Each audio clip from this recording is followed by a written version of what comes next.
আমাদের শক্তি দান করুন যে আমার নবীর পক্ষে আপনারা রয়েছে।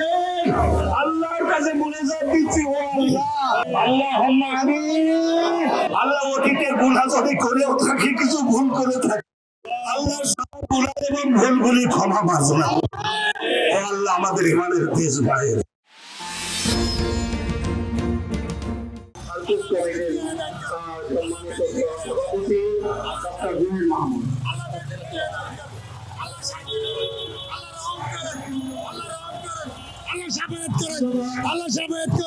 আল্লাহ বেদিনকে হেদায়েত করুন, আল্লাহ মুসলমানকে বাঁচাই দেন। আমরা শান্তিপ্রিয় মুসলমান, আমরা শান্তিতে বাস করিব। আল্লাহ হেদায়েত করুন। সকল মুসলমান একত্রিত হয়ে ওই আমাদের ফিলিস্তিন ভাই বোনদের তাদের বাঁচাতে, তাদের পাশে তো আমরা যে আজকে তো খালি পাশে থাকতে পারতাম, মনে হয় কোনো ইহুদি খ্রিস্টান আজকে মুসলমানদের উপর কোনো আক্রমণ করতে পারতো না। কিন্তু আমরা চোখের পানি ফেলি, আমাদের কোনো লাভ নাই। এখন আমাদের ফিলিস্তিনের বিজয় নিয়ে আসবো, না হলে আমরা শহীদ হব। গাজার মুসলমানদের যে হত্যা করতেছে, বিনা কারণে হত্যা করতেছে, সেই জন্য বিশ্বের মুসলিম উম্মাহ একত্রিত হয়ে এর প্রতিবাদ করতেছে। যারা আল্লাহর রাস্তায় জিহাদ করে, আল্লাহ তাদেরকে হেদায়েতের পথ দেখিয়ে দেন।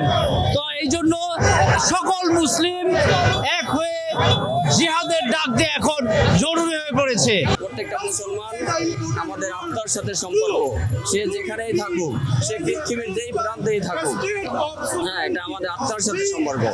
আমরা চাই না তাদের এক ফোঁটা রক্ত ঝরুক। হ্যাঁ, এই জন্য আমরা যুদ্ধে অংশগ্রহণ করার জন্য খুবই আগ্রহী। আমরা যুদ্ধে অংশগ্রহণ করতে চাই। তো আমরা আশা করব সমগ্র মুসলিম জাতি যদি আমরা সবাই এক থাকি, আমাদের ফিলিস্তিনি ভাইদেরকে আমরা ইনশাল্লাহ রক্ষা করতে পারবো। এই মুহূর্তে জিহাদটা আমাদের জন্য জরুরি।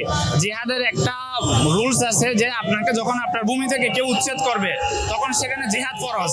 আর ফিলিস্তিনে বর্তমানে স্পষ্টভাবে যুদ্ধ ফরজ হয়ে গেছে।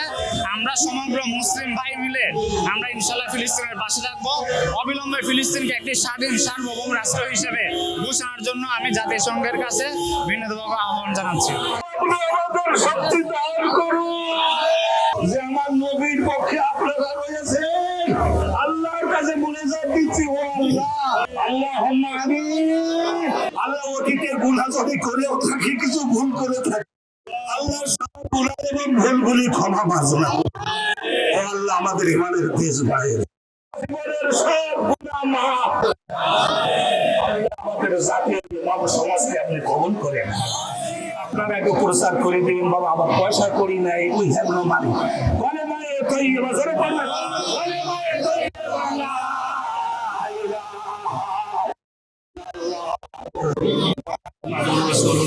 আমি আপনাদের চারটা জিকির করেন, 40 দিনের মধ্যে কি পরিবর্তন হয় বুঝে দিতে পারবেন।